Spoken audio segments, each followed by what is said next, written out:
1337. Mansa Musa, the most powerful king in Mali's history, is dead. He leaves behind an empire that covers 500,000 square miles. He leaves a university in Timbuktu that will soon have 25,000 students, and the largest collection of books Africa has seen since the Library of Alexandria. But more than that, he leaves a nation that has equal status with the rest of the Islamic world, and he leaves a son on the throne who will only rule for 4 years.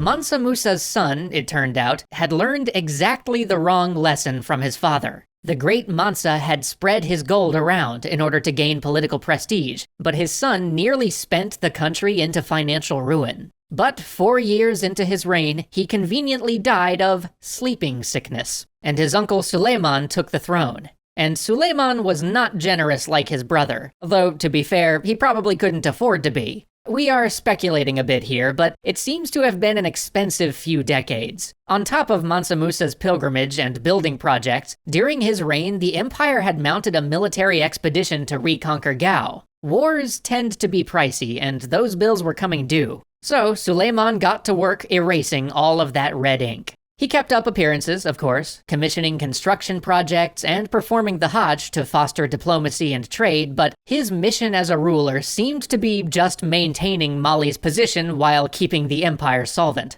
Funding for the military and diplomatic gifts? Yes. Giving money to wandering scholars like Ibn Battuta, who showed up at court with their hands out? Definitely no. And Suleiman's efforts seemed to have righted the ship, since by the time Ibn Battuta visited, the traveler saw no hint of instability, even in the eastern provinces of Gao and Timbuktu that were so prone to rebellion. This Mansa may not have been popular, but he was effective. But that doesn't mean that the empire was in perfect health. Discontent was growing at the fringes. Because let's be clear, while the Mali Empire was an incredible state that chalked up huge achievements in trade, learning, culture, and religious tolerance, it was still an empire. And empires, frankly, exist to extract wealth from conquered states. So it was only natural that increasingly, cities on the periphery were growing bitter about sending tribute to the Mansas. While the Epic of Sundiata might claim that the Mali Empire began as a result of Sundiata rallying tribes together and creating a government, the reality was likely more complex.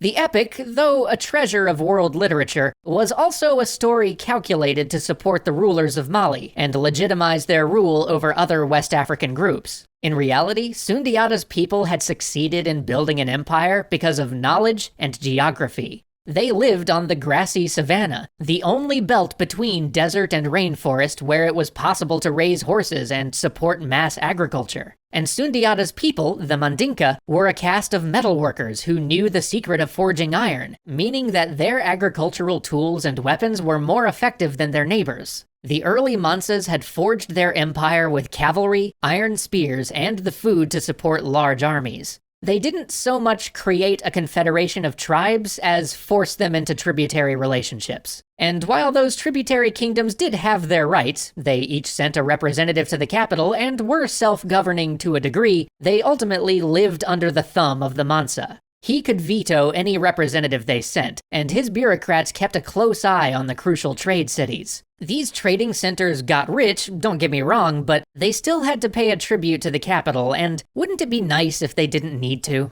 And then there was the issue of slavery. Now, before we get into this, I should mention that slavery in Africa was often very different than the colonial and American types that we are more familiar with here in the West. And that's kind of important to understand for the sake of the story, so let me just give a quick rundown. There seem to have been many different forms of slavery in Mali, and some of them were actually more like what we would refer to as indentured servitude or serfdom, because remember, this was very much the Middle Ages. This form of slavery wasn't always permanent, and children born to enslaved people were not automatically enslaved themselves. Educated slaves often served roles at court, and they could even wield political power. One of the most able Mansas to arise after the death of Sundiata was a former court slave. Enslaved people also had legal protections, although it is unclear how thoroughly that was enforced. But regardless of the nuances, nobody likes seeing people taken from their kingdom to be used and sold as property. And that is just what the Mansa's cavalry did every year, raiding nearby territories, capturing prisoners of war to feed the empire's need for human labor.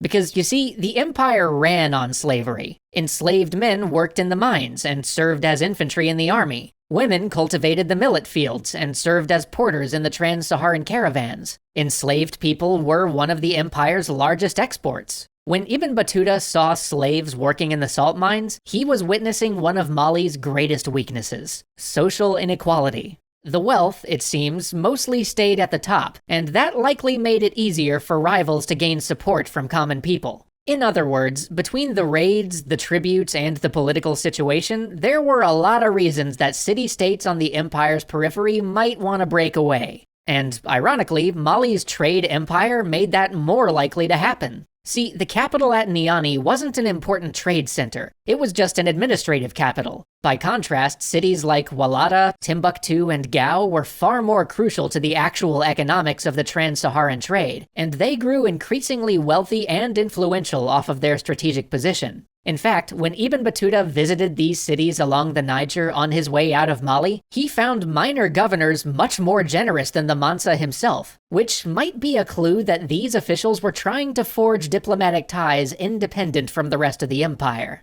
And when Mansa Suleiman died in 1360, all of those semi-autonomous cities like Gao and Timbuktu saw their chance. Suleiman left his son on the throne, but that didn't last. Mansa Musa's 3 grandsons, who had been waiting in the wings ever since Suleiman had deposed their father, plunged the country into civil war, and put their oldest brother on the throne. Over the next 2 decades, all 3 brothers would rule in turn. The first bankrupted the state, the next was controlled by a scheming advisor, and the third, when his time came, proved too weak to reign for long. And buddy, if you think regular wars are expensive, try a civil war. And it's here that things get hazy, because the Arab historian who had been monitoring diplomatic communications between Mali and Morocco died, leaving his history incomplete. Oral accounts tell us who ruled and in what order, but not for how long each reign lasted. But we do know this: the system of direct lineage was broken. For the rest of its history, Mali would endure a series of succession crises and unprepared rulers.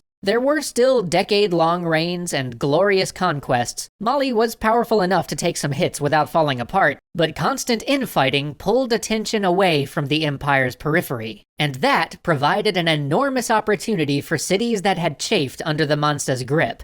In the 1930s, the ruling family of Gao rose up in revolt and defeated the Malian army sent to reconquer the city, winning their independence. Over the next 50 years, many states along the empire's north and east would slip from Mali's orbit, either throwing off the imperial yoke or getting conquered by Berber tribes from the north. In fact, the northern frontier became such a mess that the Mansas eventually cut their losses and turned their attention elsewhere. After all, Mali still lay between the salt and the gold, and could tax that trade, albeit not as lucratively as before. They had lost power and prestige, sure, but the empire hadn't yet fallen.